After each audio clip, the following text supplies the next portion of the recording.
할렐루야. 우리 옆에 계신 분들과 함께 인사 나누겠습니다. 주님을 갈망하십시오. 우리 또 한 번 인사 나누겠습니다. 자, 옆에 계신 분들을 바라보시면서 졸면 죽는다.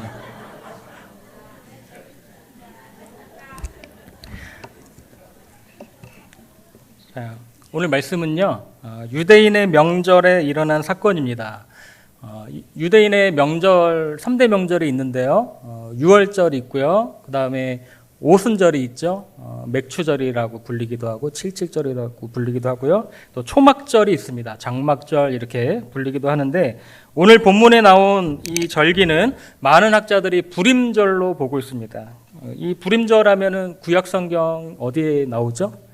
에스더에 나오죠. 네, 이 불임은 부르에서 유래했는데, 제비라는 뜻입니다. 유대민족이 하만의 계략으로 말살될 뻔한 위기에서 구원의 날로 바뀐 것을 기념하는 절기입니다. 그래서 오늘 본문에 이 날은 명절이었지만 명절답지 않게 이 베데스다 목가에는 수많은 병으로 신음하는 그런 병자들이 많이 있었다라고 생각됩니다. 3절에 보니까요, 그 안에 많은 병자라고 기록되어 있죠. 많은 병자, 맹인들, 다리 저는 사람, 혈기 마른 사람, 이런 사람들이 거기에 있었습니다. 그들 중에는 오늘의 주인공 38년 된 병자도 있었습니다. 4절을 보니까요, 이런 전설이 내려오고 있는데요. 우리 4절 말씀 같이 한번 읽어보도록 하겠습니다. 4절. 자, 전사가 가끔 못에 내려와 물을 움직이게 하는데 움직인 후에 먼저 들어가는 자는 어떤 병에 걸렸든지 낫게 되밀어라. 아멘.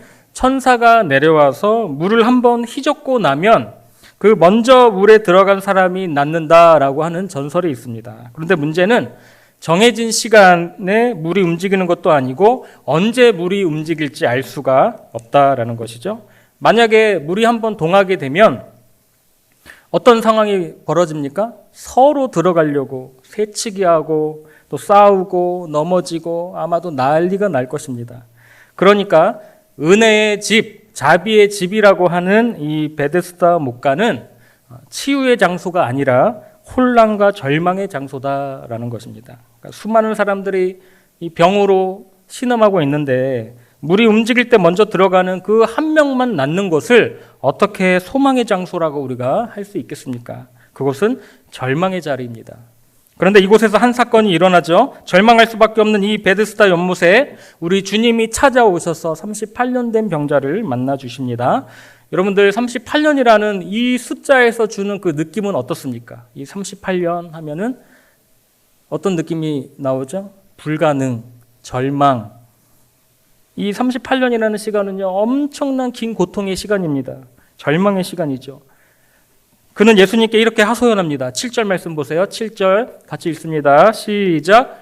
병자가 대답하되 주여, 물이 움직일 때에 나를 못에 넣어주는 사람이 없어 내가 가는 동안에 다른 사람이 먼저 내려가나이다. 주님, 저는 38년간 물에 들어갈 시도조차 못하고 혹시나 누가 와서 나를 못에 넣어줄까 하는 막연한 기대를 가지고 지금까지 살아왔습니다. 그런 병자에게 우리 주님께서 다가오셔서 이상한 질문을 던지시죠. 내가 낫고자 하느냐? 내가 낫고자 하느냐? 여러분들, 아픈 환자에게 너무나도 당연한 질문입니다. 내가 낫고자 하느냐? 이 질문의 의도가 무엇입니까? 이 예수님의 의도가 무엇입니까? 우리가 사회생활을 하다 보면은 이 상급자의 의도가 어디에 있는지 파악하고 움직이는 사람이 유능하다는 소리를 듣습니다. 이 공부 잘하는 학생의 특징도 이 시험 출제자의 의도가 어디에 있는지 알고 공부하는 학생이 시험을 잘 보게 됩니다. 오늘 38년 된 병자 앞에서 주님께서 내가 낫고자 하느냐라는 질문을 하신 의도가 무엇이겠습니까? 우리의 상상력을 동원해서 생각해 볼 때 여러 가지 의도가 있을 수는 있겠지만 제가 개인적으로 생각할 때는 우리 주님께서 그 38년 된 병자의 간절한 고백을 듣기 원하셨다고 그렇게 생각을 합니다. 할렐루야. 특히 6절에 보니까요, 주님이 이 병자의 오래된 그 중한 상태를 이미 알고 계셨습니다. 우리 6절 보세요. 제가 읽겠습니다. 예수께서 그 누운 것을 보시고 병이 벌써 오래된 줄 아시고 이르시되 내가 낫고자 하느냐. 아마도 주님은 이 병자의 진실된 고백을 듣기 원하셨는지도 모릅니다. 주님, 저의 힘으로는 도저히 스스로 일어날 힘이 없습니다. 누군가가 와서 도와주지 않으면 살아갈 아무런 소망도 힘도 나지 않습니다. 그러니 저를 좀 도와주세요. 저 좀 낫게 해주세요. 우리가 실패와 절망을 많이 경험하고 살면 어떠한 시도나 노력도 결과를 바꿀 수 없다고 여기고 무기력해지는 학습된 무기력에 빠지게 됩니다.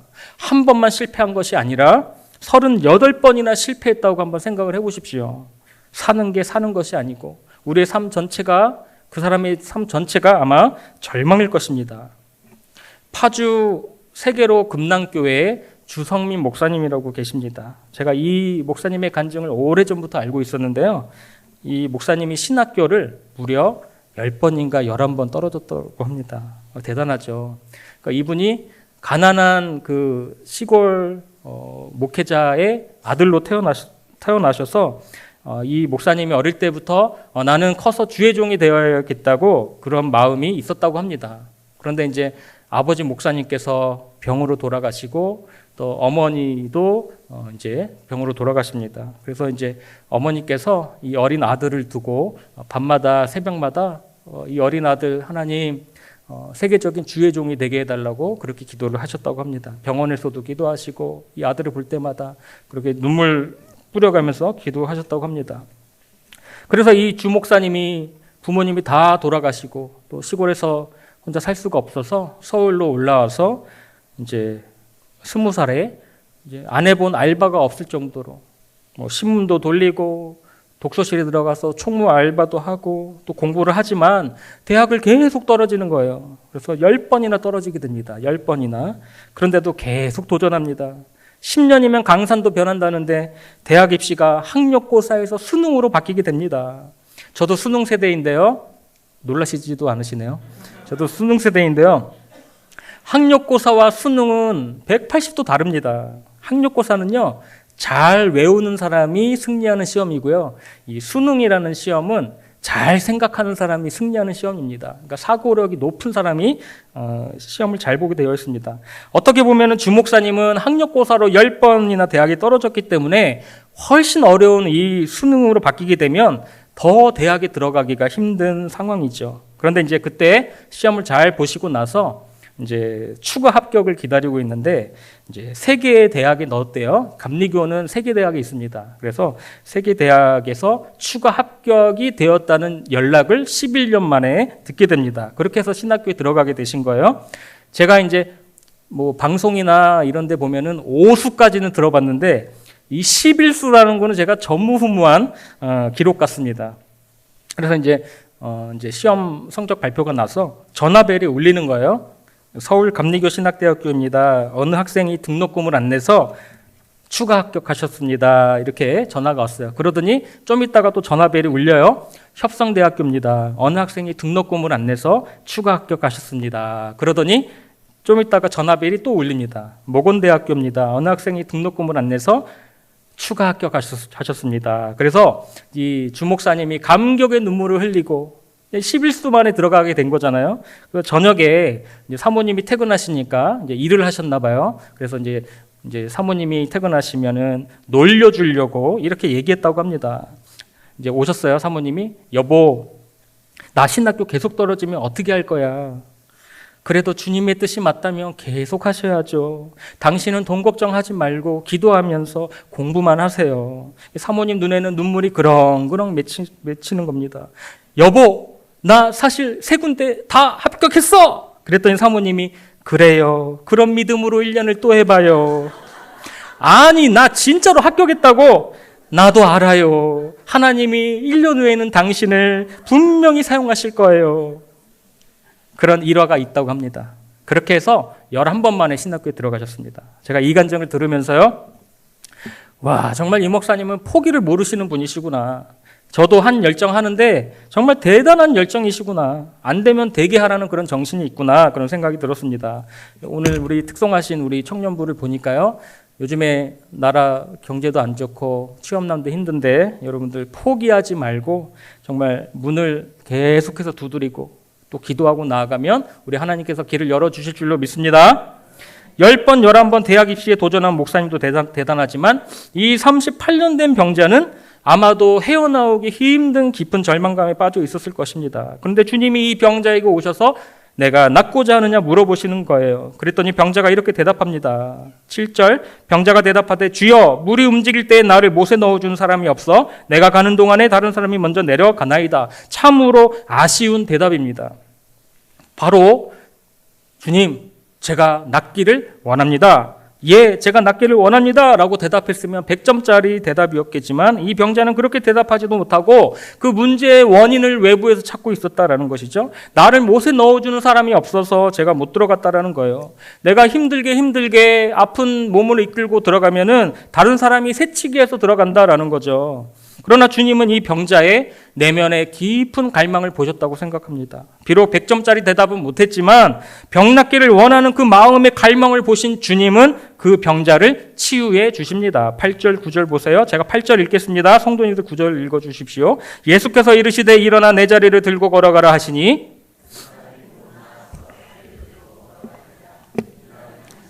38년씩이나 해결의 방법을 찾지 못하던 이 병자의 문제는 예수님의 개입으로 단번에 해결이 되었습니다. 할렐루야. 하나님의 은혜의 파워는 굉장히 강력하기 때문에 그것이 밀려오면 단숨에 문제가 해결되는 역사가 일어납니다. 몇십 년 묵은 문제도 우리 하나님의 은혜가 임하면 해결될 줄로 믿습니다. 복잡하지 않습니다. 우리가 하나님의 은혜를 말로 설명하기 어려운 이유는 이성과 논리를 뛰어넘은 하나님의 독특하신 방식이기 때문에 그렇습니다. 오늘도 우리 삶에 복잡한 문제들이여 수십 년 동안 얽혀있다 할지라도 하나님의 은혜가 임하면 단숨에 역전되는 놀라운 일이 일어날 줄로 믿습니다. 그리스도의 십자가도 인간의 죄의 문제를 단번에 해결하셨습니다. 인류의 모든 죄가 단 한 번에 완전히 해결되었습니다. 이것이 은혜입니다. 할렐루야. 오늘 이 은혜의 역사가 저와 여러분에게 임하기를 원합니다. 내 힘으로는 절대로 그 자리에서 일어날 수가 없습니다. 그러나 주님은 그 자리를 들고 일어나라 말씀하십니다. 오늘 우리 모두에게 각자 이런 자리가 있을 것입니다. 주님의 말씀대로 그 자리를 들고 곧장 일어나 자유와 기쁨이 넘치는 은혜의 광장으로 나아가시기를 축복합니다. 절대로 38년이라는 나를 둘러싼 해결되지 않는 상황과 환경에 둘러싸여서 내 인생에 과연 기적이 일어날까? 나의 오랜 이 문제가 해결이 될까? 예수님을 내가 믿지만 의외로 많은 사람들이 현실에 안주하며 타협하며 그렇게 살아갑니다. 그냥 늘 반복되어 온 나의 일상 가운데 어떤 특별한 일이 일어날까? 아무런 기대와 소망 없이 하루하루를 그렇게 살아가고 있습니다. 그러나 주님은 지금 이 순간 우리에게 말씀하십니다. 정말로 지금 너의 삶에 새로운 변화가 일어나기를 원하느냐 물어보십니다. 제가 지난주 중고등부의 첫 부임 설교를 하면서 하나님을 믿는 주님의 자녀는 아무런 꿈도 없고 목적도 없고 비전도 없고 그냥 의식의 흐름대로 살아가는 삶이 아니라 그런 삶이 주님의 자녀의 삶이 아니라 세상 사람들은 하나님을 모르기 때문에 이 땅의 문제에 늘 연연해야 하면서 스펙을 올리기 위해서 노력하고 또 남을 짓밟고 경쟁에서 이기기 위해 철저히 자기 중심적으로 살아간다고 말했습니다. 그러나 하나님을 나의 구주로 나의 주인으로 믿는 사람은 본인의 상황과 형편이 어떠하든지 우리 예수님만이 소망이요 빛이심을 믿기에 좌절하지 않고 절망의 자리에서 안주하지 않고 다시 일어나 뚜벅뚜벅 걸어간다. 그렇게 이야기했습니다. 지금 내 상황은 현재 별 볼 일 없지만 하나님을 향한 꿈과 비전이 있기에 늘 기대감과 설렘을 가지고 인생을 살아가시기를 축복합니다. 그래서 믿는 사람의 얼굴에는 늘 벅찬 감격과 흥분과 밝은 미소가 공존하고 있습니다. 그리고 얼굴을 보면 그 마음의 상태를 알 수 있다고 하죠. 그래서 옆 사람 얼굴을 한번 바라보시면서 이렇게 한번 말을 해보세요. 옆 사람 얼굴 한번 바라보세요. 민망하지만 얼굴이 참 밝으시네요. 얼굴이 참 밝으시네요. 말씀을 마무리할까 합니다. 오늘 우리에게도요, 38년 된 병자와 같이 고질적인 질병들이나 삶의 문제들이 있을 것입니다. 그러나 아무리 풀기 어려운 문제라 할지라도 38년의 긴 고통 속에 살았던 이 병자에게조차 하나님의 은혜가 임하는 순간 곧장 일어나는 역사가 일어났습니다. 그러므로 우리 인생에 하나님이 찾아오시면 그 모든 것이 종결될 줄로 믿습니다. 지금의 인생보다 훨씬 더 위대한 인생으로 이끌어 주실 하나님을 기대하시기를 바랍니다. 모든 것을 주님께 맡기고 내 마음의 소원과 갈망을 주님께 드릴 때, 그리고 우리가 작은 믿음이라도 가질 때 주님께서는 우리 가운데 마음껏 역사하시고 놀라운 일을 행하실 줄로 믿습니다. 그분은 웨이메이커 되십니다. 웨이메이커 되십니다. 길을 만드세요. 새 길을 만드시고 크고 놀라운 일을 행하시는 분이 우리 하나님이십니다. 그리고 그분은 이지웨이가 아니라 우리를 베스트웨이로 이끌어 주실 줄로 믿습니다.